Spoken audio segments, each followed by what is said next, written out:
My name's Ben Doyle. I'm the chair of the board of the Vermont Humanities Council, and it's my great pleasure to introduce Professor Mark Stoller. Mark Stoller is Professor Emeritus of History at the University of Vermont, where he taught from 1970 to the year 2007. He specializes in U.S. diplomatic and military history and is the author of numerous books and articles in these fields, including Allies and Adversaries, the Joint Chiefs of Staff, The Grand Alliance and Strategy in World War II, and George C. Marshall, Soldier-Statesman of the American Century. Since 2018, that can't be right. Maybe. Thank you. Since 2008, he has been the editor of George Marshall's papers. He brought out Volume 6 in 2012, and just this year he brought out the 7th and final volume of Marshall's papers. With that enormous project behind him, he is now completing a book on the World War II combined chiefs of staff. We are honored that Professor Stoller is a longtime and frequent presenter for the Vermont Humanities Council through both our Speakers Bureau and First Wednesdays programs. And he is currently leading a council reading and discussion series at the Sullivan Museum and History Center at Norwich University. His topic today is George C. Marshall, Soldier-Statesman of the American Century. Professor Stoller will take questions at the conclusion of his talk. Please be sure that you have turned off your phones or have them muted. And please join me in welcoming Mark Stoller. Thank you, Mark.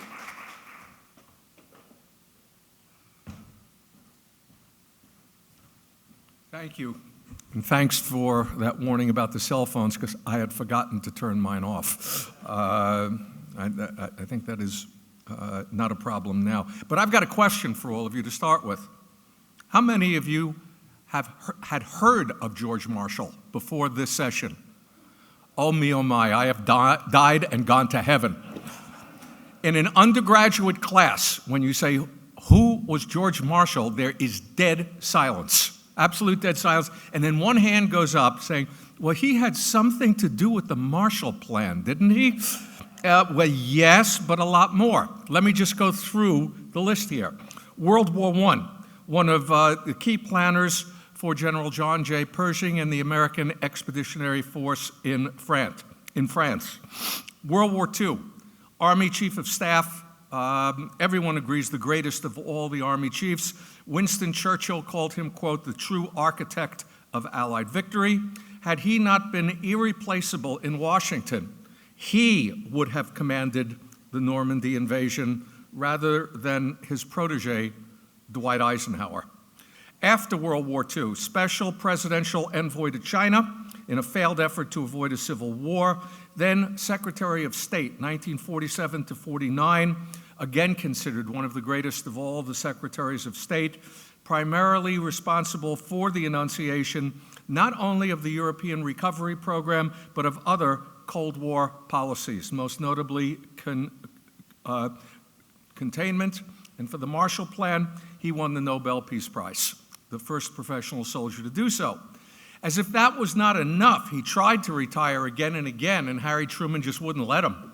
1950, Secretary of Defense to rebuild the U.S. Army for the Korean War. And can I ask you for a favor? I did something I never, a pencil or a pen. I just like to. Thank you. I always bring one with me, and of course this time I forgot, and I just like to have it with me so that when you ask me questions, I can write them down, know what's going on, and look at my notes and look and see if I am on time as well. Now, one thing that's interesting about Marshall is that this career parallels the rise of the United States as the most powerful and influential nation in the world. And Marshall participates in almost every major event and issue. No, he was not in the Spanish War, but he did serve in the Philippines during the Filipino insurrection. From there to World War I, World War II, Cold War, Korea, it just goes on. And he stands as one of the creators of America's, not only its awesome military policy, but also its major foreign policies and strategies during this time period. On top of that, his character and values, most notably a Victorian sense of honor and duty, as well as a lack of personal political ambition, led to his virtual worship by those with whom he worked, as well as the American people. Franklin Roosevelt said, "I could not sleep at night with you out of Washington." Harry Truman called him the greatest living American. Twice he was Times Man of the Year. My favorite quote, though, comes from Senator Richard Russell of Georgia. "Most men," Russell said, "are slaves to their ambition. Marshall is a slave to his duties." One of Roosevelt's aides in the White House during World War II, another great one, he wrote in his diary, "Wherever this man goes, he inspires reverence. May God bless him." Excuse me, may God spare him, were the words that were used. Now, what I'm hoping to do this afternoon is give you an overview of this extraordinary career and his accomplishments, but to do so in such a way as to make clear the leadership abilities of the man and try to figure out where they came from and the character, as well as his contributions to 20th century U.S. history. Now, Marshall came to public attention only in 1939 when he was appointed Army Chief of Staff. At that time, he was 58, almost 59 years old. And to understand what happened afterwards, one must first look at what happened during those first 58, 59 years of his life. My predecessor, as editor of the papers, Larry Bland, commented that, in effect, those first 59 were preparation for the next 12. Well, what do we see? Childhood, absolutely nothing special. Nothing at all. Third child in a middle-class family in Uniontown, Pennsylvania, coming from old Virginia and Kentucky families. Very close with his mother, more distant from his father and his siblings. Physically awkward, a slow learner, but absolutely nothing exceptional until 1897, 1898. Then two events really appear to be key. One is the aftermath of the Spanish-American War, and this is what he told his official biographer many years later, watching a parade in Uniontown, and at the same time, he decided he wanted to go to the Virginia Military Institute for college. Now, his older brother, Stuart, had gone to VMI and tried to talk their parents out of allowing him to go, saying he's not very bright, he is going to disgrace the family, don't let him do it. And what Marshall told his biographer was, "I decided then and there to wipe his eye with it." And he did. That is exactly what he did. In his final year, he has become the captain of the Corps of Cadets, and after graduation, he obtains a commission in the Army as a second lieutenant. He also married his college sweetheart, Elizabeth Carter Coles, and would break all the rules to go to see her. It was called running the block, where you would break out of barracks secretly and go. And in his oral history, Forrest Pogue, his official biographer, asked him, "You risked your entire career. Why?" Marshall's answer was one line, quote, "I was very much in love." That's all. 1902 to 1916, he served in a series of junior military assignments in the United States and in the Philippines, and this is the time in which he develops an extraordinary reputation with others who outrank him within the Army. And the key, as I see it, were his quickly revealed abilities in three new areas of 20th century officer responsibilities. One, higher education. What you had in the 1880s was the establishment of an advanced school system at Fort Leavenworth, which became the intellectual center of the Army. While Marshall had been an okay but not really exceptional student at VMI, he is exceptional at Leavenworth. He graduates first in his class and is kept on as an instructor. And the officers he is instructing, his students, all outrank him. Second interesting thing, Marshall's ability to work with people who are not in uniform, the civilians. He is a brilliant success with the National Guard, and that success allowed him to learn to work with these people and to maneuver much larger units than would have been available to him within the regular army, which at that point was limited to about 100,000. And third, staff work. Marshall showed himself to be a virtual genius at staff work, and that was critical in the new 20th century Army. The journalist and historian Walter Millis, in his book Arms and Men, referred to it as the managerial revolution in warfare, where you get really management skills for the planning and use of very large bodies of men. And you have large-scale maneuvers. And Marshall becomes known as a prodigy and is consistently given staff assignments far beyond his rank. He also excels in the old traditional area for an Army officer, leadership. And there are so many stories told. I will just tell two that he told. To give you an idea, as he put it, there is nothing lower in the Army than a green second lieutenant. And here he is posted with his men out in one of the Philippine Islands, totally isolated. And two things happen. First, he orders his men to cross with him a crocodile alligator I'm not sure which is which when you're in the Philippines, but whichever it is, infested stream. And as they're crossing, someone yells out, "There they are!" And the men stampeded right over him. And he gets out of the stream, dripping wet. What do you do in that situation? Well, very simple. Very calmly, he says, "We're going to cross again, and again, and again, until we get it right."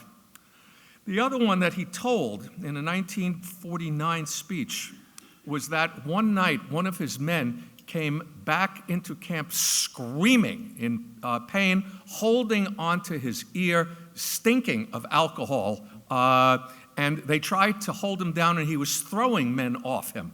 And Marshall called the doctor in. The doctor said, "Oh, he's drunk on native rum. Let him sleep it off. Everything will be fine." And Marshall said, "There's something wrong here. There's something else wrong here." And he orders the doctor, "Examine him. We will hold him down. You examine him. What is it? Why is he holding his ear?" And the doctor takes a pair of tweezers and pulls a cockroach out of his ear, deep in, which, if it had not been pulled out, would have either killed him or driven him stark raving mad by morning. Marshall's comment was, "My men did anything that I asked them to do after that." By 1916, working and very slowly rising in rank, a Marshall legend has begun to develop. And I won't go through the details, or else I'll keep you here until 6. But let me just read to you from a report by his commanding officer in 1916. The question for this lieutenant colonel: "Would you like to have Marshall serve under your command?" Answer: "Yes, but I would prefer to serve under his command. In my opinion, there are not 5 officers in the Army as well qualified as he is to command a division in the field. He is a military genius in one of those rare cases of wonderful military development during peace. He is of the proper age, has had the training and experience, and possesses the ability to command large bodies of troops in the field.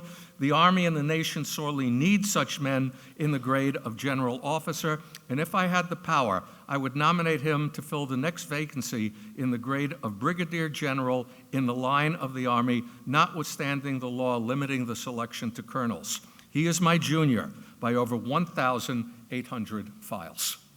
And that is simply the tip of the iceberg here. But two problems develop with this prodigy, if you will. He overworks himself. He twice is diagnosed with neurasthenia. It drives biographers crazy. Neurasthenia was a catch-all phrase that the medical profession used. It covered everything from exhaustion to a nervous breakdown. So we don't know what it was, but he had to learn to control his temper. He had to learn to control his desire that everything be perfect and that he do it. The other problem, no advancement within the small army due to the seniority rules and due to his genius at staff work. The road to quick advancement in the Army is line work, not staff work. And his enemies would say he's a glorified clerk. And you get a vicious cycle. The better he is, the more he is passed from one general to another general as an aide, as the person who's going to do the staff work. The result, at age 36 in 1916, he is still a first lieutenant. He has been in the Army now for quite a while. He considers quitting. But then comes World War I, which allows him to exhibit his talents. He goes across with the 1st U.S. Division. He said he was the second American to land in France. And he becomes one of General Pershing's chief planners. Some of you may have heard of the Saint-Mihiel and Meuse-Argonne offensives, the major U.S. offensives during the war. He planned both of them simultaneously. And to give you an idea of what was involved here, he has to shift forces from one of them to the other while the other one is still in progress. And that latter one is going to require moving 200,000 French and Italian troops out of the line, 600,000 American troops into the line, along with 3,000 guns and 90,000 tons of supplies. And this has to be done at night so that the Germans do not know it's happening. And he has got 3 rail lines and 3 roads available to do it. And it's all got to be coordinated with the French, who are on the left and the right side, and kept secret. Needless to say, by the time the war ends, he has a nickname, Wizard. I want to go back to this business of working with the French. He is a diplomat during World War I. He is conducting diplomacy daily with French officers. In 1924, I believe, Dwight Eisenhower wrote this in At Ease, Stories I Tell My Friends. Eisenhower's great mentor was Fox Connor. Connor was Marshall's commanding officer in Pershing's headquarters and worked with Marshall. And Connor's advice was get an assignment with George Marshall if it's at all humanly possible. Why?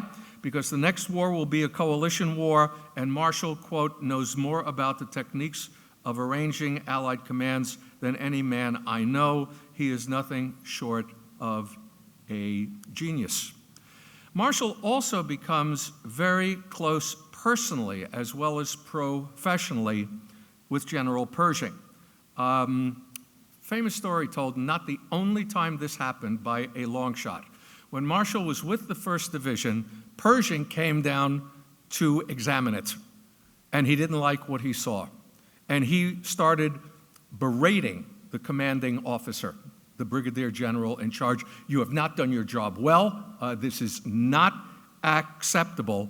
And Marshall said, pardon me, sir, but this problem has occurred because of the screwed up orders from your office that have come down to us. Pershing tries to get away, and Marshall said he grabbed him by the elbow and just said, now you listen. Pershing did not fire him. He brought him onto his staff for doing that. And I think we see something here very important, the willingness and the ability to speak truth to power, which was something that Marshall did many, many times. A father-son relationship develops between the two of them, probably because Marshall himself was so distant from his father and his older brother, and Pershing had lost his wife and 3 of his 4 children in a fire. So you get this father-son relationship, and Pershing becomes Marshall's key and critical mentor.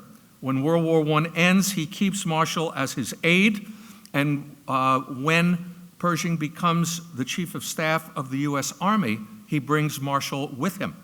That introduces Marshall to military affairs at the highest political and diplomatic, as well as the highest military level. He is virtually John J. Pershing's executor and really the Assistant Army Chief of Staff.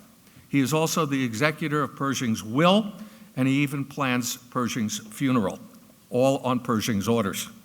But again, staff positions, not line positions, and this prevents rapid rise in rank. In World War I, he rose to the rank of colonel, but that was temporary, then back down to major, very slow advance. He didn't become a 1-star general until 1936. If you want a comparison, compare this to Douglas MacArthur, who is his contemporary, and by that point is Chief of Staff of the U.S. Army.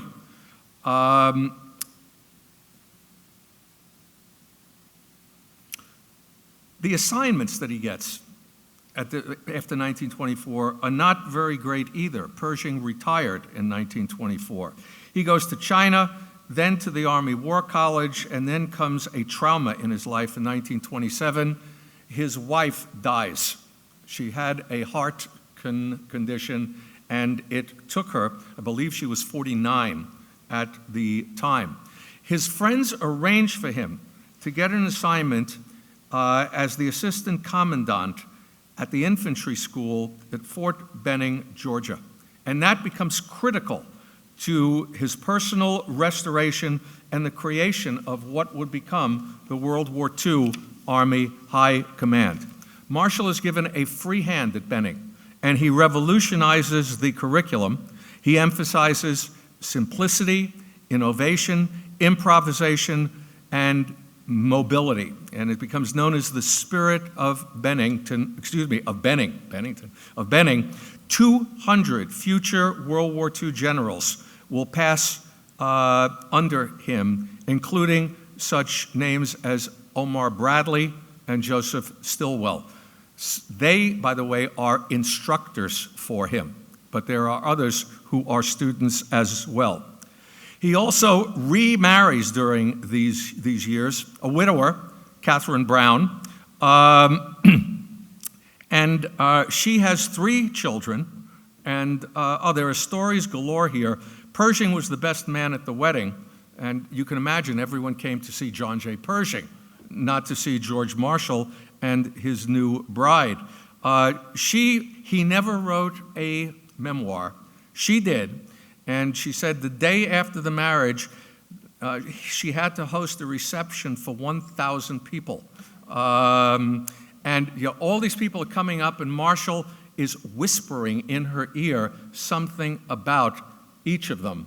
And by the time you get to number 850, she's in a daze, and Marshall whispers, triplets. And she says, "Oh, thank you both for the gift of the lovely triplets." She then had to host a reception for 100 the next day. The responsibilities of an army wife at this time are, they are something. From 1932 to 38, he's given a series of assignments with Army regiments and with civilians. He heads the Illinois National Guard, and he works, and this is vitally important to what happens later.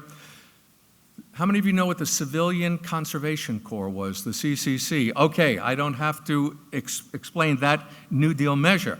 CCC taking these urban youth and putting them into reforestation work in the country. They are directed by Army officers, but they are not inducted into the Army, which means that Marshall cannot order them to do anything. He has to convince them to do certain things. And he hones his skills with civilians at this point. 1936, he gets his first star, command of a brigade in the state of Washington, and continued work with the CCC, which he absolutely loved. It was his favorite job, he said. 1938, he's called back to Washington, first as Chief of War Plans and then as Deputy Chief of Staff. And in 1939, Franklin Roosevelt appointed him the new Chief of Staff over the head of 33 senior officers. And the question that everyone is asked, why? Well, with the CCC, he also worked with the WPA, and he met someone named Harry Hopkins, probably Roosevelt's closest advisor at the time. But I think more important, he talked back to Roosevelt as well as Pershing.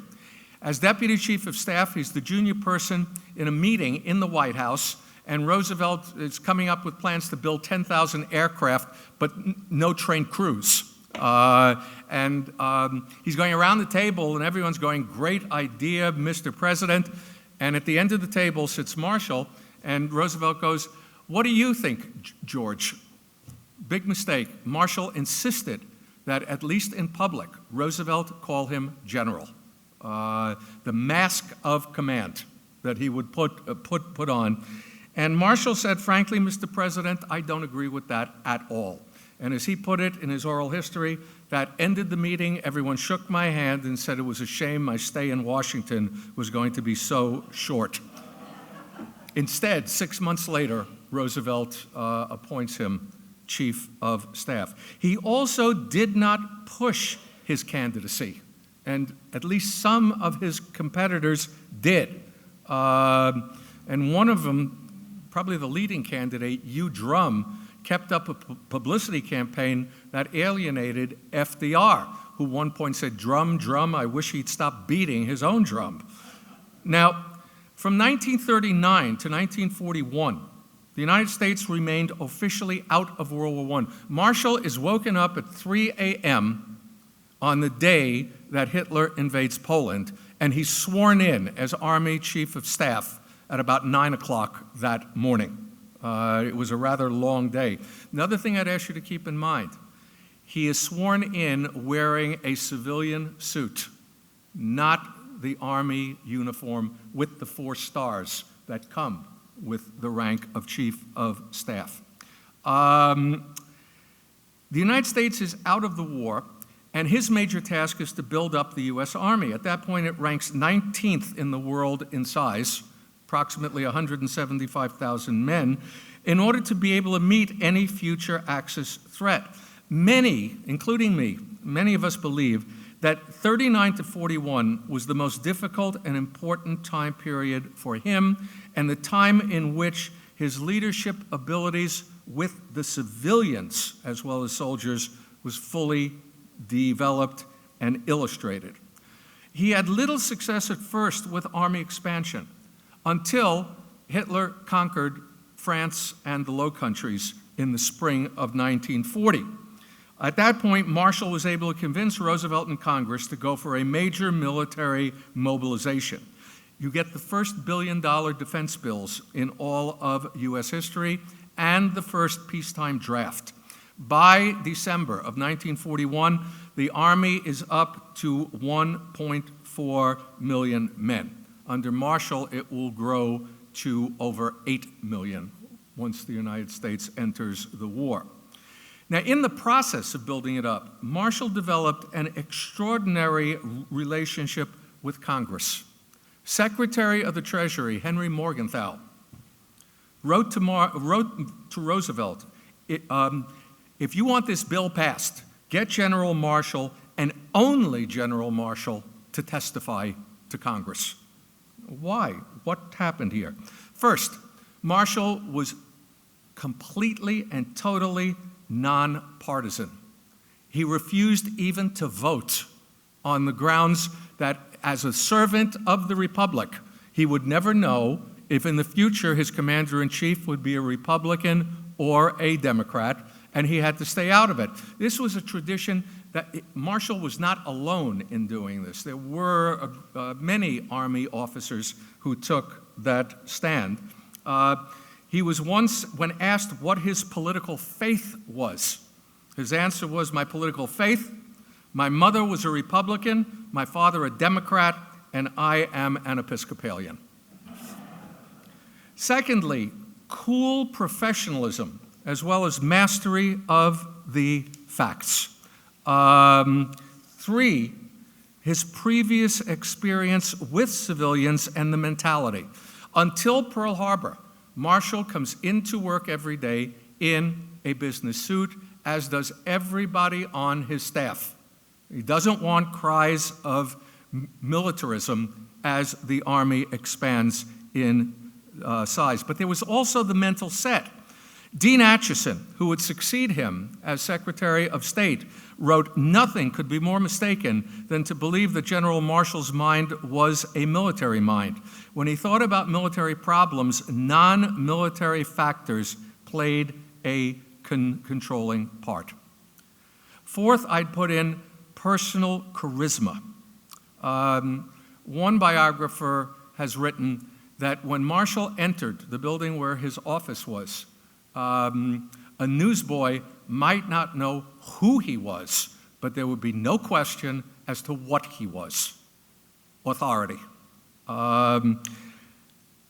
Acheson, again, the moment General Marshall entered a room, everyone in it felt his presence. It was a striking and communicated force. His figure conveyed intensity, which his voice, low, staccato, incisive, reinforced. It compelled respect. It spread a sense of authority and of calm. And I'm going to come back to that in a moment. Also, total honesty. And people who worked with him in Congress, Sam Rayburn, for example, said he wouldn't lie to us. He simply wouldn't lie to us. And they knew Roosevelt would lie to them. So they knew if Marshall came up, they would get the truth from him. Now, everything I've just told you about him is real, but it's also part of a consciously created image of control in time of crisis, a mask of command, if you will. It is reassuring. How many of you remember when President Reagan was shot? Okay? And you remember what Secretary of State Haig said? Calm down, don't worry, I am in charge, which meant Haig hadn't looked at the succession law. That had been true. When Marshall was the Secretary of State, he was the next in line when Truman was the president, because there was no vice president, and the third was the Secretary of State, but that changed. I have always felt that Haig attempted unsuccessfully in 1981 to do exactly what Marshall did in 1940 and 41. No one expected France to fall. Nobody, with the possible exception of Adolf Hitler. And it sent shockwaves through the country. So here comes Marshall saying, no emotionalism, this is what I need, no less, no more. He even turns down money. And again, you want the political acumen. He turned down money that the Democrats were offering him, that the Republicans were livid about. And as he put it, the 1940 was a presidential election year. I didn't need the money. The Democrats wanted me to expand the Army faster than I thought I should. I did not have sufficient trained non-commissioned officers. And if I was to take this money, I would make enemies of the Republicans, and I figured I would need their support later on much more than I needed the money now. That's another trait. He has an exceptional ability to take the long view, to see around the corner, if you will. Some of us believe it came from his intense study of history.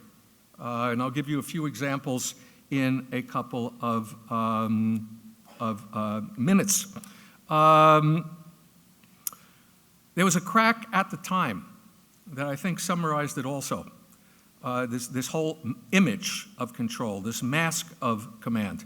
The crack was that Marshall was, quote, the most accomplished actor in the Army. Everyone thinks MacArthur is, but he's not. The difference between them is that you always know MacArthur is acting.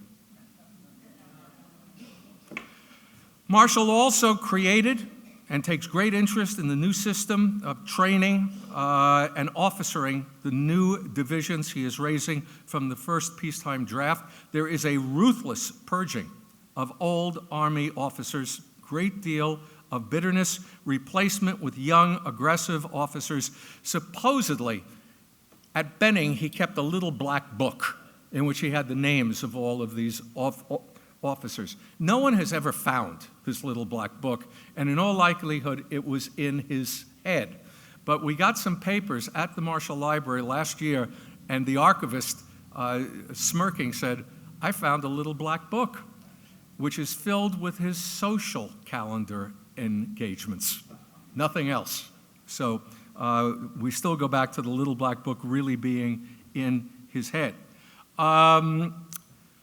Marshall also played a major role in the U.S. decision to concentrate on defeating Germany before Japan in the event of war and the creation of contingency war plans at this point. But the country is split as to whether or not to enter the war, whether or not to support Britain. And Marshall has constant, while the Congress worships him, he has constant arguments with Franklin Roosevelt, because Roosevelt wants to sell supplies to Great Britain. Marshall says, I need them for my army, for my armed forces. One of his staff officers, a major unknown at the time named Walter Bedell Smith, told Marshall, if we agreed to sell these 75 millimeter guns and ammunition to the British and were then found to be lacking them ourselves, you and I might be found hanging from the nearest lamppost. Unclear if he meant that the Germans or the American people would be the ones hanging him. He was not close to Roosevelt during these years. That comes later. He is close to the Congress. And by the time Pearl Harbor takes place, the Congress will do anything that he asks them to do. One problem with Roosevelt had been Assistant Secretary of the Navy and is a Navy man all the way through. Marshall at one point said, Mr. President, I'd really appreciate it if you'd stop referring to the Navy as we and the Army as they. This doesn't work very well. After Pearl Harbor, and I won't go into Pearl Harbor now, I'd be happy to go into it in the question and answer period if you wish. Marshall's tasks expanded enormously after Pearl Harbor. He is largely responsible, as I said, for the expansion of the Army to over 8 million, a total reorganization of the War Department, but also the scope of his activities expands. He comes up with the principle of unity of command that in all theaters, all British and American forces would serve under one commander. They would be controlled by an Anglo-American body called the Anglo-American Combined Chiefs of Staff that would meet in person whenever Roosevelt and Churchill met, and would meet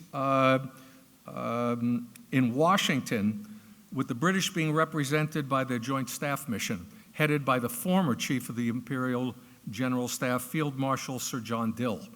And Dill and Marshall developed a very strong friendship at this point, which is very important because what happens, Roosevelt doesn't tell his Army and Navy chiefs about the telegrams he sends to Churchill or he gets back from Churchill. He was a very secretive man. Churchill, of course, did tell his chiefs of staff, and they in turn told Dill, and Dill would tell Marshall. That's how he would find out what was going on here.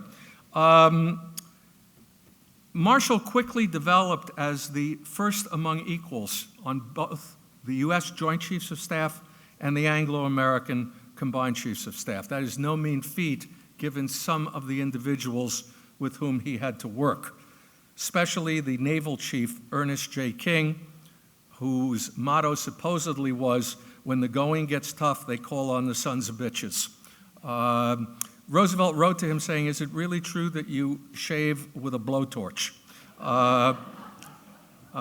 Again, there's plenty that can be told here. During this time, 42 to 45, Marshall emerges as the key advisor to Franklin Roosevelt. This is a very gradual process. But by 1943, he is Roosevelt's most trusted advisor, really his only advisor in military affairs. That's a bit of an overstatement, but it is Marshall first and foremost. And it is Roosevelt, with the prodding of Marshall, who finally forces Churchill into the cross-channel attack in 1944. Churchill had pressed for the North African invasion, then Sicily, then Italy. He did not want to cross the channel and face the Germans again. I think you need to remember, the Germans had been thrown off the European continent not once by the Germans in World War II, but at least 3 and perhaps 4 times. Dunkirk, Norway, Greece, and Crete. All of those. And they are, as a result, a little gun-shy. Now, the decision is not finalized until the first Big Three meeting with Stalin at Tehran, where Roosevelt and Stalin gang up on Churchill and force him to agree to this.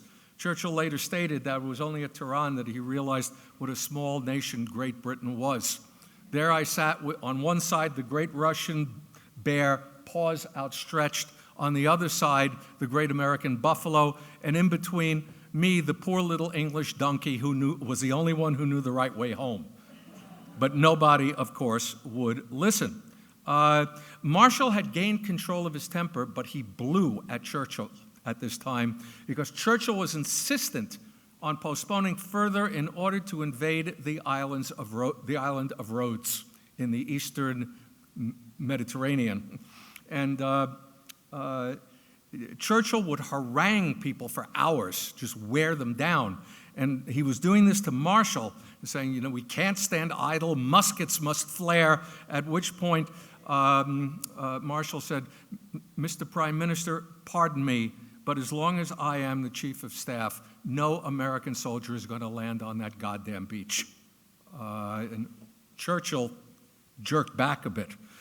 The problem is that Marshall's growing importance with Roosevelt and in all areas leads to a new problem.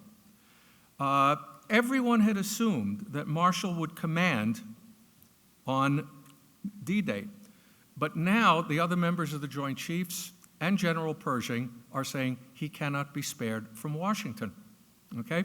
And actually, many civilians would have agreed with this. Time made him Man of the Year the first time in January of 1944. And some of the comments, it is Marshall who has actualized the strength of the United States. He has also established an unparalleled position with Churchill, Roosevelt, and his colleagues, as well as an extraordinary relationship with the public and Congress. Not since George Washington had Americans so trusted a soldier, and quote, never in U.S. history has a man enjoyed such respect on Capitol Hill. Only Marshall, one congressman maintained, could at any time get a unanimous vote of confidence. Devoid of political ambition, Time labeled him civis Americanus, trustee for the nation and the closest thing to the indispensable man. And the story that Marshall told is that after the Tehran conference, Roosevelt called him in and asked him point blank, do you want the Overlord command? And Marshall said, I refuse to answer that. You have to do what's best for the country, not what is best for George Marshall. at which point Roosevelt said to him, "Then it shall be Eisenhower, I could not sleep at night with you out of the country." So Dwight Eisenhower got one of the greatest military commands in the history of warfare, and with it the presidency. And Marshall got, I would argue, the most extraordinary compliment that an American Army officer can possibly get from the President of the United States. "I could not sleep at night with you out of the country."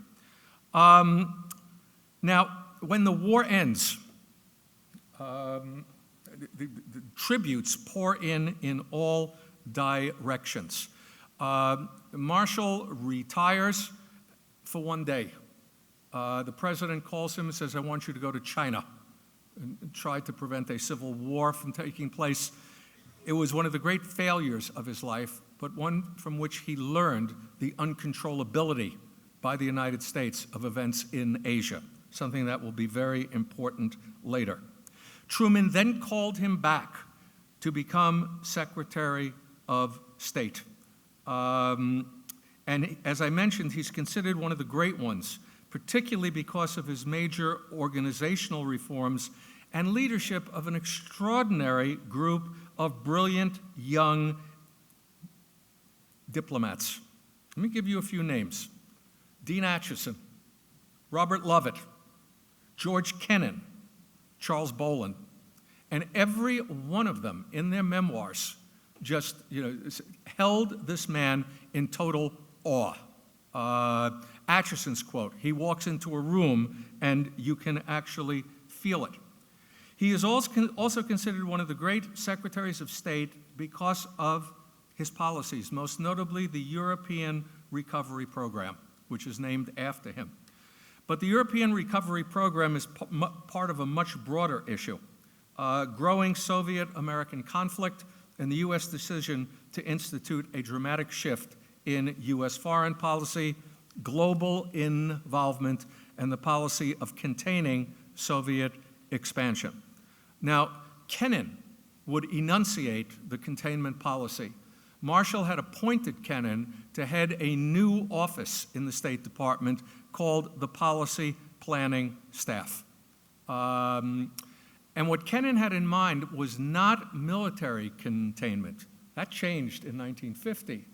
What he had in mind was the Marshall Plan. Marshall, Kennan, and others believed that military containment would bankrupt the country and endanger democracy at home by creating a garrison state. Instead, what they wanted to do was recreate a global balance of power by restoring the economies of Western Europe and the confidence of the West Europeans in themselves. And the decision was to use the great American strength, its economic power, in order to do this. Now, there were numerous authors to the idea. Acheson verbalized it. Will Clayton, the Assistant Secretary of State for Economic Affairs, George Kennan, Walter Lippmann, the great journalist, all talked about it.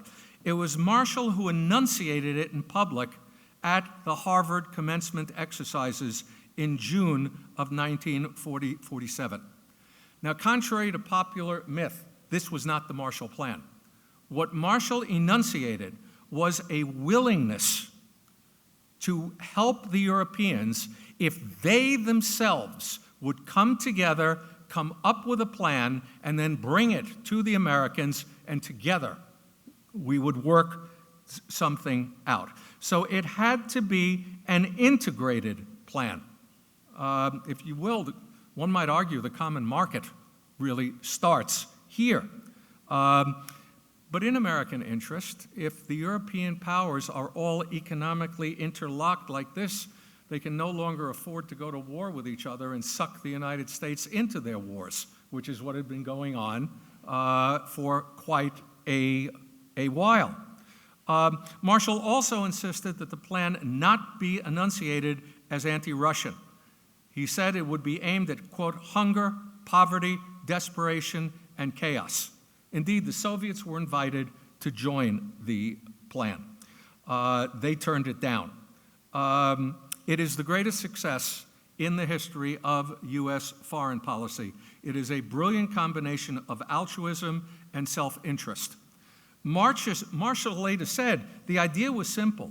My real contribution was selling it to the public, a Republican Congress. Give you some idea of the respect that Marshall had. There was not a vote taken when he was made the Secretary of State.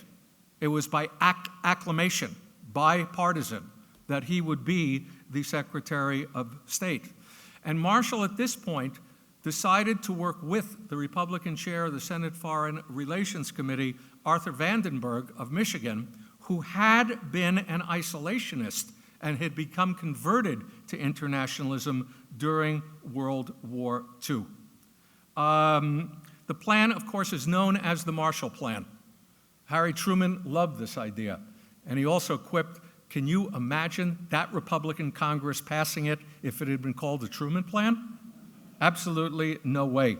Marshall is Man of the Year for a second time, but it is also the final blow to Soviet-American cooperation, because the Marshall Plan required the rebuilding of the economy of the Western zones of Germany.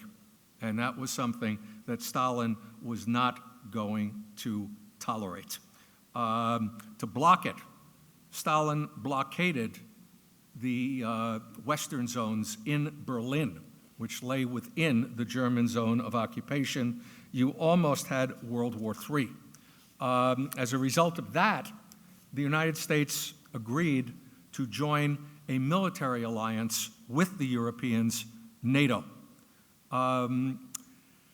Marshall retires after 2 years in office. He is exhausted.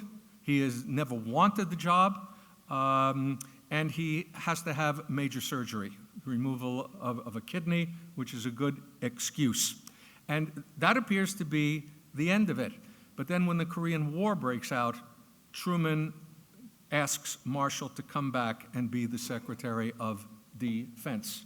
And in this position, you have, I labeled my chapter, denouement over what happens. Because the decision is made in Korea, and I'm jumping over a lot so as to leave time for questions. The decision is made after China intervenes to keep the war limited. MacArthur, the U.S. Far Eastern commander and UN commander, will not accept this, speaks out publicly against it, and Truman relieves MacArthur of his commands. Marshall went along with it. He was one of the last to sign on to it. He was not happy, but he was the first administration official to testify before Congress as to why the relief of MacArthur was needed. Expansion of the war. The chairman of the Joint Chiefs, General Omar Bradley, would say, would be the wrong war in the wrong place at the wrong time and with the wrong enemy. But it was Marshall who set the table for this. The administration survived. At one point, public opinion ran 10-1 against Marshall. But Marshall is now attacked by Joe McCarthy as a communist or a communist dupe. And again, I'd like to give you one example of this ability, this calmness and ability to see around the corner.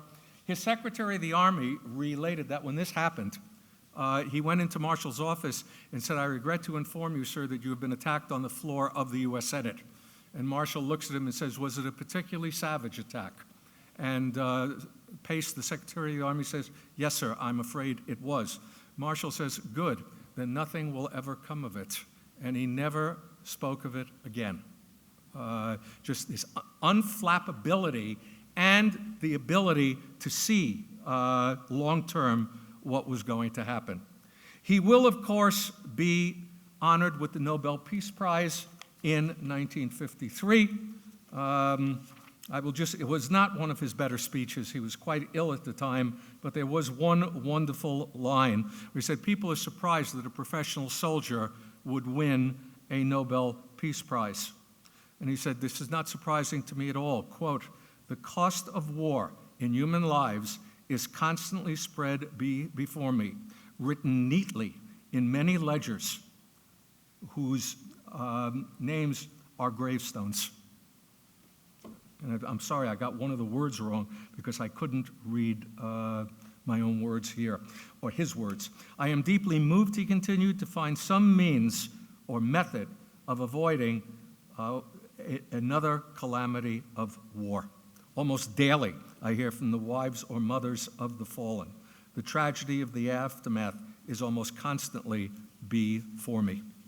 And with that, Marshall did retire. He dies in 1959. And he stood, and I think he still stands, as the model of selfless public service in a democratic society. And this ability, what has struck me in doing the papers, I wrote the biography before I worked on the papers, and I was asked, would you change anything? And I said, the one thing I would add was this extraordinary ability to see around the corner from his study of history, to take the long view, okay? At Princeton in 1947, he tells the Princeton undergraduates, you cannot understand the world unless you have read Thucydides, unless you have read about Athens and Sparta and the Peloponnesian Wars. So he has got this, and I've got a wonderful quote from wartime, but I really don't want to take up any more time. I want to open it to your questions. So I will close simply with the fact that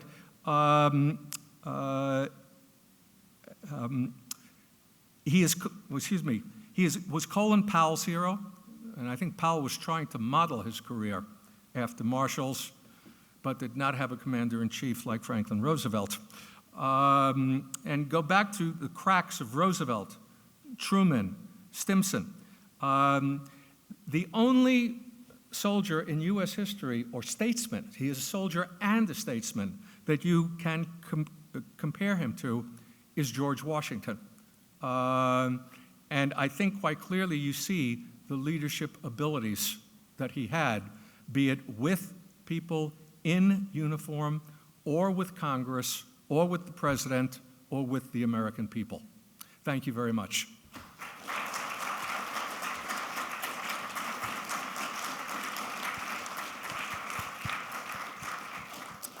Okay, questions?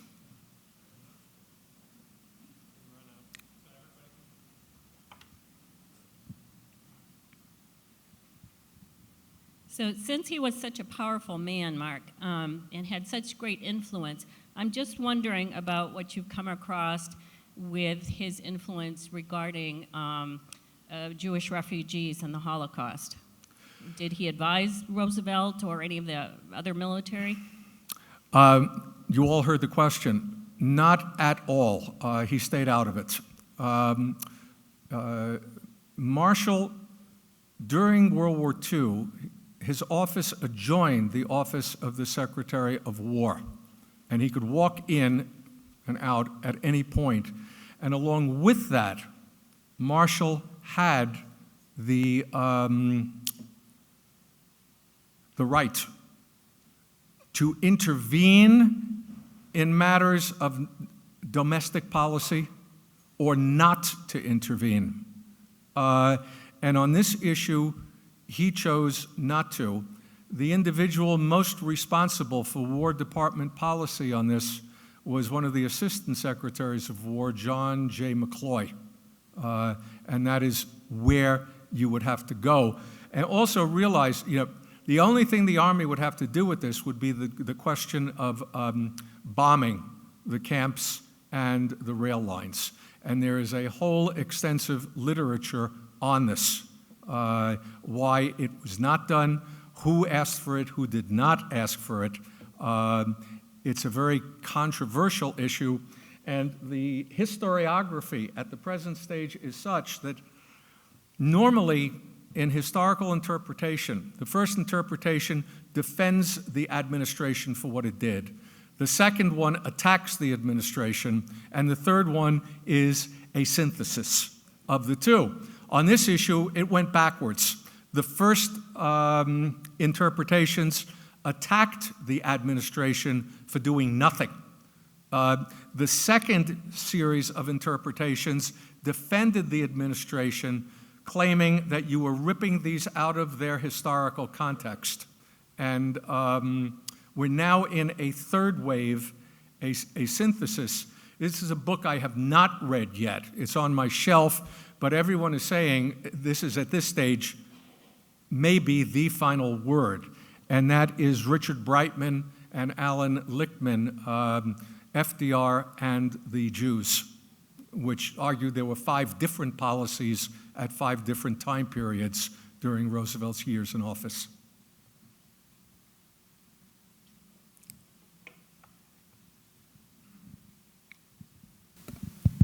An observation and a question. It was interesting hearing the Grant presentation and your presentation. One thing that I took away, a commonality with General Grant and General Marshall, was two things. One was the sense of unflappability and calm. The other one was this ability to view things in a broader political sense, political in a good sense of the word. Mm-hmm. So I found that interesting. Relatedly, in your presentation, you also, of course, emphasized this issue about seeing around the corner. And I'm wondering, to what extent would you connect this ability to see things from a broader political perspective and this concept of seeing things around the corner? Connected to grants, or I'm not quite sure, connected to...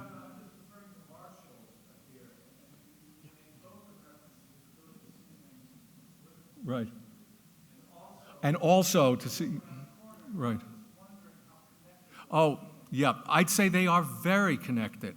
What you see here is someone who gets out of his professional expertise into this broader realm and the ability to see, but it does not guarantee that he's going to see. How many politicians do you know who are able to take the long view? Now, part of it is, it was a myth that Marshall had no ambition. Like hell, you do not become a 4-star general if you have no ambition. But his ambition is fulfilled on September 1st, 1939. There is nothing else left to do, left to prove, if you will. So he's freed from the pressure of wanting more and wanting, therefore, to please whoever is right in front of him. But in a sense, remember I said, please let me read this quote, you have given me the opening, okay? Because it is absolutely perfect here in which you can see what the political component enables him to do or how he thinks. Okay, in 1943, question became, who is going to administer occupied Italian, German, and Japanese territory that we take over? Marshall had not wanted the job because he saw it as a civilian job, but it was given to the Army. So he established a civil affairs division within the Army General Staff, appointed General John J. Hildring to head it, and called Hildring into his office before he went off to Europe. And Hildring, in his oral history interview on this, said Marshall said the following to him: I am turning over to you today a sacred trust, and I want you to bear that in mind every day and every hour you preside over this military government and civil affairs venture. Our people sometimes say that soldiers are stupid. I must admit at times we are. Sometimes our people think we are extravagant with public money, that we squander it, spend it recklessly. I don't agree that we do.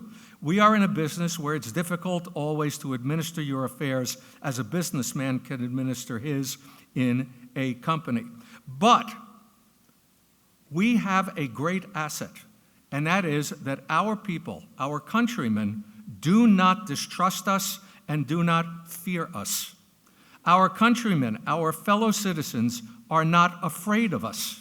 They don't harbor any ideas that we intend to alter the government of the country or the nature of this government in any way. This is the sacred trust that I turn over to you today. We are completely devoted, but you can destroy that trust overnight, Hildring, if you are not aware of what you are doing and who you are. Now stop and think. This is 1943 that he is saying this. It is by no means clear that the Allies are even going to win the war. He, of course, believes that they will. But look at how far ahead he is looking, and look at what he is looking at. What is vital here? Not anything going on with the war, but American democracy and the trust that exists between the American people and their armed forces. That, I would say, is a classic example of how all of this fits together.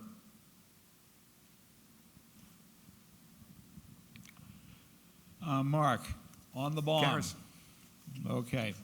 Who's the lead official here? Is it Stimson or is it Marshall? On the bomb, Yeah. it's actually Jimmy Burns, the Secretary of State. Not then. He wasn't Secretary. That's of State. about to become Yeah. the Secretary of State. I will tell you one fact about the bomb, which is going to shock you. Marshall had wanted the bomb to be used on a military installation. In the official record, that's what he calls for, that it be used on a military installation. But there was a huge argument with the Joint Chiefs of Staff, within the Joint Chiefs of Staff, as to how do you get the Japanese to surrender? Their situation has been hopeless since at least June of 1944, yet they continue to fight on suicidally. And the Navy says, oh, we can do it with naval blockade. We can starve them out. And the Air Force says we can do it with regular bombing. And I'll point out to you that the firebombing of Tokyo killed more people than the Hiroshima bomb or the Nagasaki bomb. Marshall is not convinced that either will work and that you will have to have an invasion of the Japanese home islands. And the first bomb is dropped on Hiroshima on August 6th, but Japan doesn't officially surrender really until the 15th. In that interim, Marshall had directed the staff to study the use of tactical nuclear weapons in front of the invading forces. And to show you how little they knew about the bomb, their preliminary decision was to drop nukes in front of each division an hour before the division landed. Okay, so no, the question for Marshall, for all of them, was what combination will get the Japanese to surrender? For Stimson and for Burns, there was also, well, this will show Stalin that we mean business because of the conflicts that you'd been having with Stalin at that time. Marshall, by the way, is one of the last to become a Cold Warrior. I don't find any anti-communist statements by him, really, until mid-1948, which is pretty late in the game. Pat? Here, and then one more up front. Mark, could you talk some about what the Europeans, in fact, did as a quid pro quo for the Marshall Plan? I assume you're not talking about Benelux and steel and coal community. It wasn't economic. Was it governance that they expected back from the Europeans? What happened? No, the way the plan was sold to them is, as I said, it's a combination of altruism and self-interest. It is in our interest to have you economically prosperous. At that point, the great danger in the Cold War was not the Red Army rolling across Western Europe. It was the communist parties in France, Italy, and elsewhere seizing power, especially after the Czech coup in February of 1948, and the belief that this would go on throughout Europe, and that Stalin could have all of Europe without having fired a single shot because of people's poverty, despair. Kennan had said the most important thing is psychological. Give them a boost in the arm to say, we're here. Bevan, the British Foreign Secretary, said he was throwing a life raft to a sinking man. That's what it was like. But the American price for this aid was that you have to work out an integrated plan to link all your economies together in some way. The plan must be limited in time, 5 years. There will be a specified dollar amount available in order to do this and to sell it politically.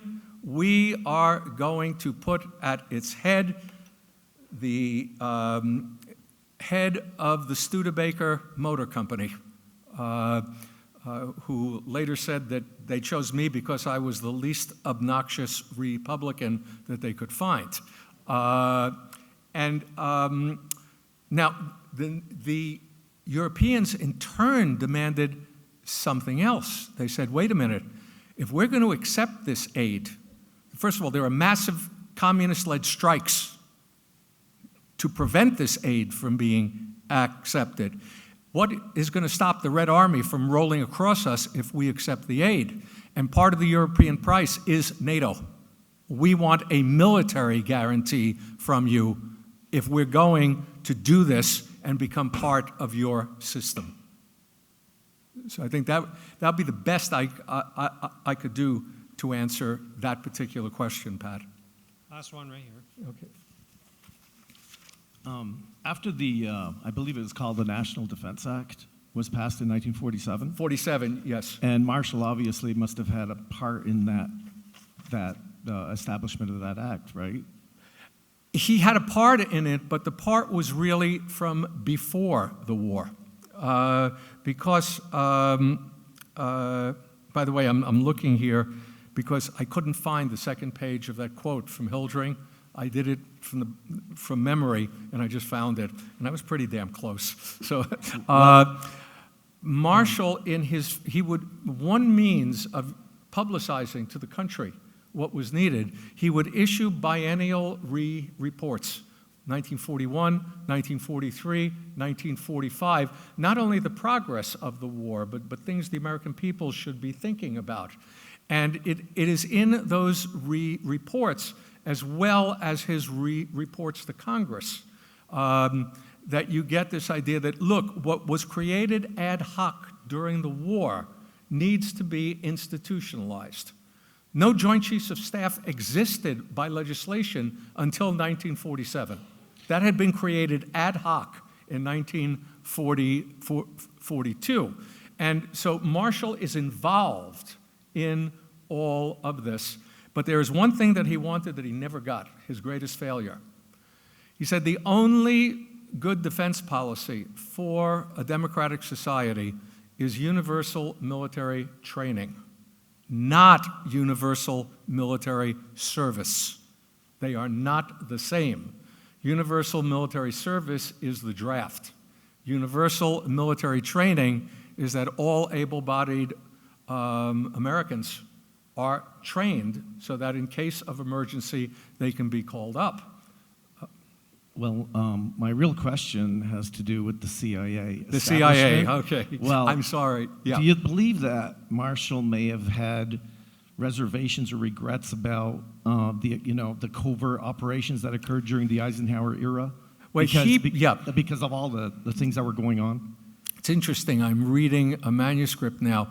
The first of those covert operations, first of all, the predecessor of the CIA was the OSS during World War II, which Marshall and the Joint Chiefs didn't think very highly of. Now, Marshall did okay some not completely over-the-counter operations by CIA types in 1947 and 1948, having to do with the Italian elections and some other things. It's interesting you mentioned the coups that Eisenhower used the CIA for. There is a document in volume 7 of the papers where Marshall writes to a friend that Secretary of State John Foster Dulles is having a much rougher time in Latin America than I did, and he implies it's because of the methods that he is using. But I don't know of anything definite. It's a very good question, and I'm sorry I jumped the gun and took it in the other direction. Okay, we're done? Thank you.